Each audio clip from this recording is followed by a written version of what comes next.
Today we got some pretty big news about the future of Battlefield 2042. I played a round of Exodus Conquest earlier and I did live commentary for this originally, but I had a Windows update and I forgot to check my recording software. Sometimes it can mess with the audio track, so all you've got is the in-game volume. So just so you know, I'm adding this commentary on top, and to be honest, it might be for the best anyway, because then I can get all the details correct. But this was a really good round that I played using the SCAR. Exodus Conquest is back. I think it's the best playlist in the game, and I was just having an absolute blast on Arica Harbor. But this news, pretty big deal. I wasn't expecting to make a video today, but because this came out, I thought, you know what, I've kind of got to talk about this. So to cut to the chase, there was a user on Reddit called MPT, and they got a pop-up on Origin. Origin is the program that we use to play the game on PC. Sometimes we use the EA app, and this MPT user, they got this pop-up come up which said Battlefield 2042 Year 2 upgrade, and there was a price of like $2 on it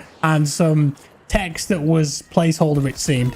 It would appear that this wasn't supposed to be shown yet, but it popped up nonetheless, and then this guy posted it on Reddit. Someone looked into the API and figured that this is an actual thing. It's a real product that at some point has been updated. I think they said the last update for it was the 17th of March, so it's a couple days ago, but it confirms in a way that we are getting a full year 2 worth of content support for BF 2042, and I think that's great. Previously, DICE said that they're doing a season 5, and they've teased that it's a little BF4 map, same vibe as whatever map they're doing. It looks like Zavod or Giants of Karelia. And they said that there aren't going to be any new specialists. However, there will be potentially new gear, weapons, gadgets, etc. But outside of that, they haven't committed to anything else. So up to this point, a lot of people were just expecting Season 5 to perhaps be the last season. But now, after today, that doesn't appear to be the case anymore. It looks like we're going to get fully fledged Year 2. What does that mean in terms of content? I've got absolutely no idea. I assume that they're going to do another 4 seasons in total. So by the end of Year 2, we'll be up to Season 8. I imagine at that point, there'll be a few more maps in the game. Hopefully, they can manage to find a way to put maybe 2 maps per season. A ton more guns, a couple more vehicles, gadgets. Maybe even some new game modes will be thrown into the mix. Pretty exciting if you're a fan of the game right now. What exactly will this product be? Well, with it being called the Year 2 upgrade, I imagine it will be a discounted version of the game for people who perhaps haven't got it yet or just got the basic edition. And if they buy this edition, they'll get access to everything that was in the Battle Pass from Year 1. Automatically, I assume, they'll just have it all unlocked. But also, it will probably include every Battle Pass upcoming in Year 2. So perhaps 4 battle passes, which normally you would have to buy. Because if you think about it, I know a lot of us that have played BF 2042 in Year 1 had all 4 battle passes already because we got the Ultimate Edition of the game. But when Year 2 starts, that won't be a thing anymore. Regardless of that though, the way that 2042 live service works is that they have a free battle pass and a premium battle pass. And the free battle pass had 30 tiers and all of the gameplay stuff is in that. So you don't need to pay anything to get the new gameplay content. But if you want the new premium content, which is skins and stuff like that, you'd have to pay and get the battle pass, if that makes sense. Unless you've managed to accrue enough Battlefield coins already from the premium passes, which I think most people probably have. But there will be exceptions where people have spent that on additional skins and stuff in the store. But regardless of what happens with Year 2, everyone will be able to play it anyway. You won't have to spend another dime on BF 2042 if you don't want to. You'll still be able to play everything. But if they do new battle passes, then if you want that cosmetic stuff, you might need to buy that now, because we've all used up our full year of premium battle pass from the Ultimate Edition, if you get what I'm saying. It gets a bit confusing, doesn't it? So this really is a pretty big deal for 2042. It shows that DICE are committed to the game. And while it's not 100% confirmed, I want to say it's 99% confirmed, because this popped up in Origin and the information is in the API. So I think it's just a mistake that it popped up. It wasn't supposed to be shown already. And I expect that we'll get some kind of announcement soon about Year 2 and whatever this edition of the game is. Pretty cool. I think that 2042 has got a bright future ahead of it now. I'm enjoying playing it at the moment because they've squashed a lot of the bugs in the game. I enjoy the gunplay. I like the movement. The classes have added some semblance of balance and readability to the game. And it's just a fun, arcadey, casual shooter that I can jump in and out of. There's no skill-based matchmaking.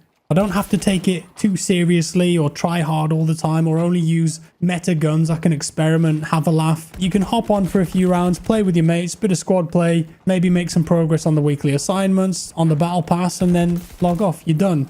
There's been a huge uptick in the player base recently too, not just because the game has been improving, but also because they've done a few discounts and sales, that kind of thing. It's been the game on PlayStation Plus for PS4 and PS5 this month, and TrueTrophies.com claim that there's been an uptick of 578% more players on PlayStation platforms. I know it's been discounted on Steam at 70% for the last month, and they had a few days where it was free. It's still on Game Pass too, so for Xbox players and PC, if you got PC Game Pass, you can access it there as well. So in general, it's all been trending upwards in the right direction. And I think with this year 2 thing and some kind of official imminent announcement now, I would imagine, that's going to bring even more interest to the game. Of course, it's still not perfect. There's plenty of aspects that I personally would like to see implemented and changed within the game. Squad management, I think, would be a good one. If they do more levels in the future, I want to see way more destruction. Because after playing the finals and getting that back, what we used to have in Bad Company 2, BF3, even in BF5, I think BF5's got more destruction than this game. It just hammers home the point how cool and awesome destruction is in Battlefield games and how it can improve the moment-to-moment gameplay and give you moments that stick with you that you used to have all the time in the Battlefield franchise. I think explosive spam maybe is becoming a bit of a problem too. DICE always seem to go through this wave in almost all of their Battlefield games where it gets to a point that so many people can have explosives, it becomes too spammy and it dilutes the gunplay and the infantry play, and you're just hiding from explosions, running from grenades all the time. Not a great experience, so I hope that they look at toning the amount of explosives in the game down. The other big thing I reckon is transport vehicles. You've seen some of my videos recently where we were using the Cav Brawler. If you're playing in a squad on voice comms and you've got a couple people repairing you and you've got the right loadout for your transport vehicle, you can dominate almost everything in the game. I've got another video coming up where we did this in Hind and the Osprey. You just get a couple people repairing, get the grenade launcher, you can just farm infantry all day, get the 50 cannon, you can destroy vehicles and they just can't touch you in a lot of respects. I also feel like there's a problem brewing with tanks where they can have a mate with them who's going to put down the new Blasco gadget that stops them being locked onto. They can put a trophy system nearby and they can just sit on the edge of the map and farm kills the whole day, often in the out of bounds area for the other team as well. They've got APS now too, which they can activate. That's on a cooldown, recharges. It's usually the tanks, the railgun tanks or the Wildcat. If they play it carefully, they're practically untouchable, and I don't think it's balanced. That's going to become a real big issue soon, I think, as more people learn the tactics on how to do that. This isn't a problem on all of the maps in the game, but there are definitely some where you see this again and again. How can they fix that? Well, they can adjust some of the gadgets, I suppose, that are preventing these vehicles being locked onto, or something more extreme. Perhaps it will take something like this, put a block on tanks and Wildcats and big armored vehicles with big cannons from being able to shoot before they get into a certain point on the map. So no matter where they are, if they've got the ability to shoot at something, then people can shoot back at them too. That seems fair to me. Something like that might incentivize vehicle players to play the objective more and push forward with their infantry onto flags that they can capture when they need some heavy vehicle support too. And just in general with the new content, if they make a whole nother year, as I mentioned, more maps per season, I think that'd be welcomed. More guns too, more destruction, like I said, and just ensuring that the quality of the game stays at a high level and not too many bugs are introduced with further updates. With that said, that's all for today, folks. Thank you for watching. Let me know your thoughts on this down in the comments below. What do you feel is missing from the game now and going forward, Season 2? What would you like to see DICE add or change with the game? Drop a like if you enjoyed the vid, dislike if you didn't, subscribe if you're new, and I'll see you next time. Bye-bye.